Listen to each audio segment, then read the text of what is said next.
नमस्ते, सत श्री अकाल और जय भीम जोहार।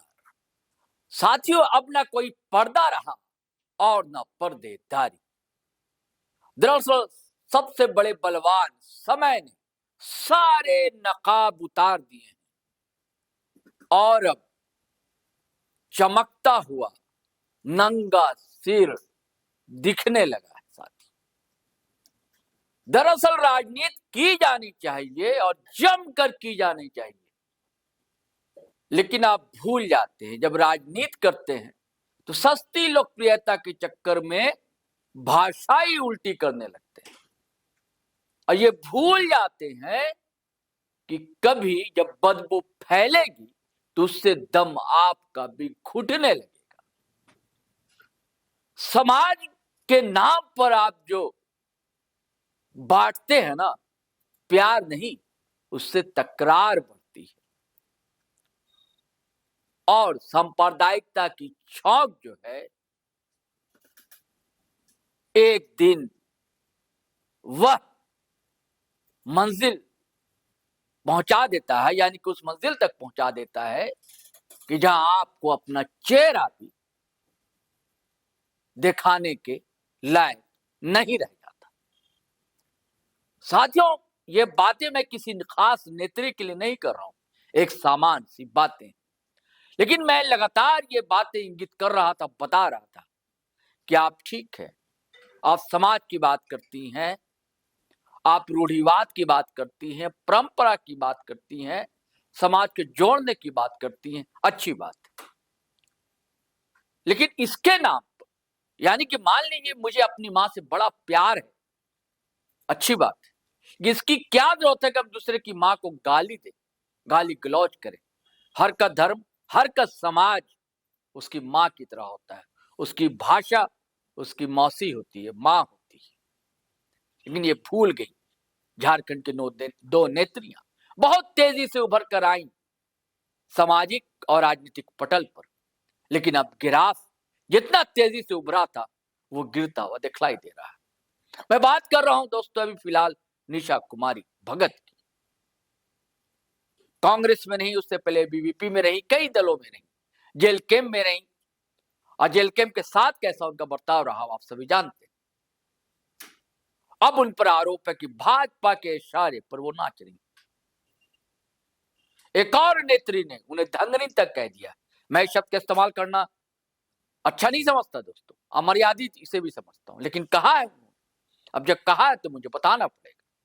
कहा कि भारतीय जनता पार्टी की धंगनी ने, यानी कि जैसे धांगर होते हैं, गुलाम होते हैं, मजदूर होते हैं, वैसा ये काम कर रही है निशा कुमारी भगत। मैं बार बार चेतावनी दे रहा था कि निशा कुमारी भगत पर केस हो सकता है, केस हुए भी, और यह भी आशंका जतलाई थी क्या जेल जाने को तैयार है निशा कुमारी भगत।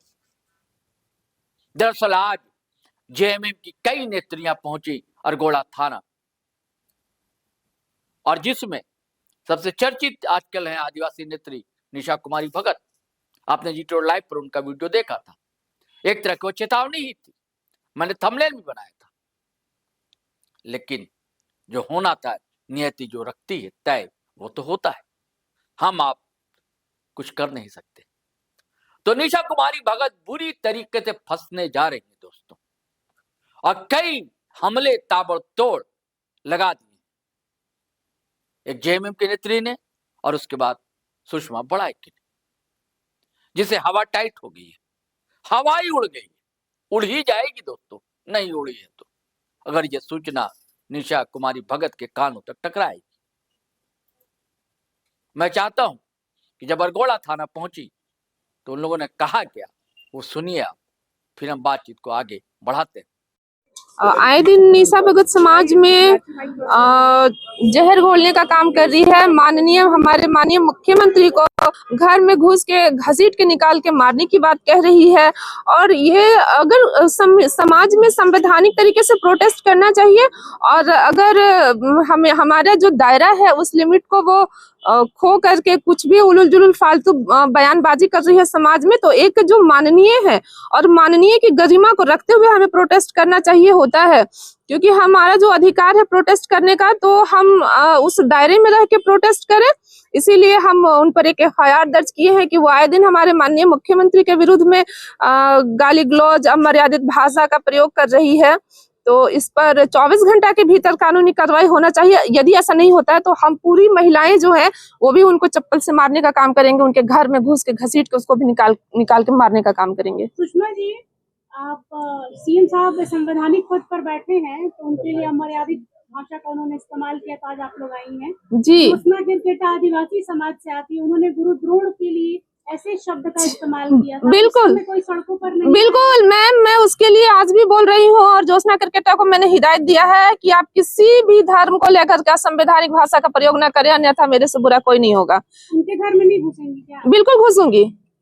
सुषमा जी, कहीं ऐसा नहीं लग रहा कि आदिवासियों को लड़ाने का काम किया जा रहा है? बिल्कुल बिल्कुल, आदिवासियों को धर्म के नाम पर लड़ाने का, रिलीजन के नाम पर लड़ाने का प्रयास किया जा रहा है। यहाँ पर देखिए, जो हिंदुस्तान है वो धर्मनिरपेक्ष देश है और इसीलिए हमारा देश महान है, क्योंकि यहाँ सभी धर्मों का सम्मान होता है। तो आए दिन वो धर्म को लेकर के विवादित बयान दे रही है, गाली गलौज कर रही है, ये कहीं से कतई उचित नहीं है। समाज को तोड़ के बिखरने का, वो बिखार देने का काम कर रही है। ऐसे में आदिवासी समाज टूट जाएगा।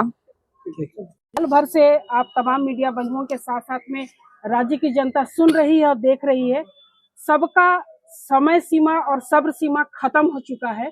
नववर्ष पर अभी हाल से 1 दिन 2 दिन पहले ही लोग एक दूसरे को बधाई दिए, लेकिन नववर्ष के 2 दिनों के भीतर ही जैसा नववर्ष शुरू हुआ, राज्य के मुख्यमंत्री को निशा भगत के द्वारा खुली चुनौती देना और गंदे से गंदे लफ्ज में, गंदे से गंदे भाषा में जो भाषा का प्रयोग किया।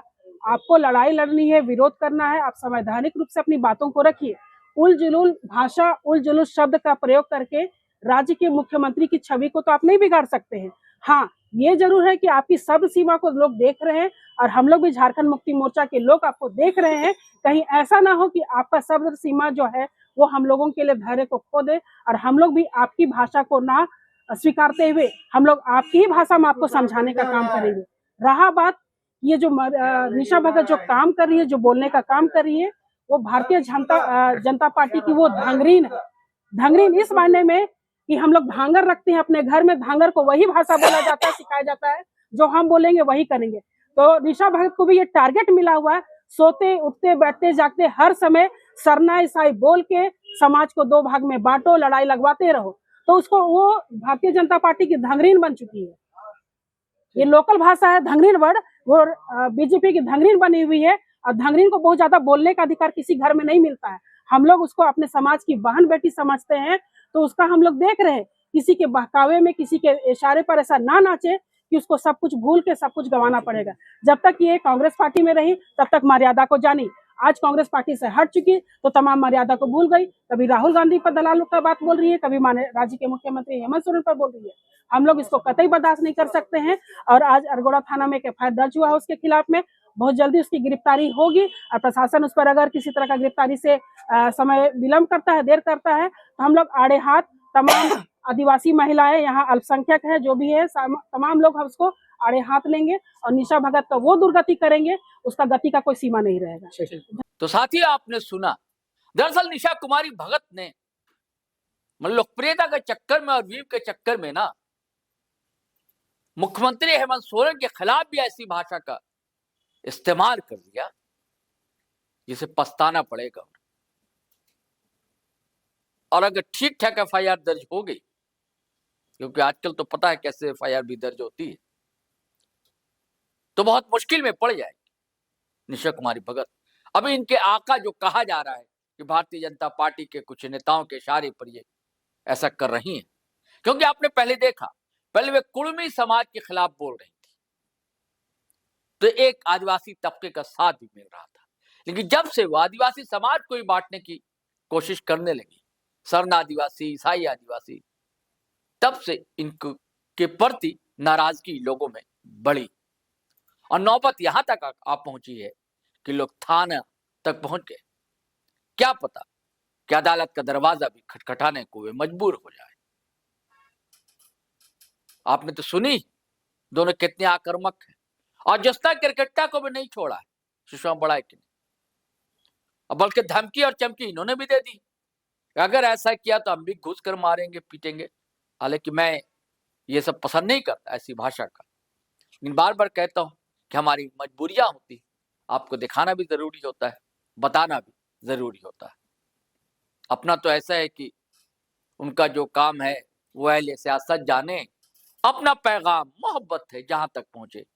मैं तो चाहता हूं कि हमारा झारखंड है, बड़ा प्यारा प्रदेश है, जिस तरह हरितिमा की छटा हम लोग देखते हैं और उतंग शिखर जो पहाड़ों के इठलाती नदियां, तैसे ही प्यार उमड़ता रहे, घुमड़ता रहे बादलों की तरह लोगों के अंदर, लोगों के दिल में, लोगों के मन में। और न कुर्मी आदिवासी आपस में टकराएं, न ही आदिवासी आदिवासी के अंदर किसी प्रकार का मनमुटाव हो। सभी को प्यार से रहना चाहिए और प्यार बांटते रहना चाहिए। चलिए साथियों, इजाजत दीजिए, आज्ञा दीजिए, लेकिन आपसे गुजारिश है अगर आपने हमारा चैनल सब्सक्राइब नहीं किया तो कर लीजिए, और ये वीडियो तो हमेशा की तरह दनादन फटाफट खटाखट शेयर कीजिए, लाइक कीजिए, कमेंट कीजिए। आज्ञा दीजिए, इजाजत दीजिए। जय हिंद, जय भारत।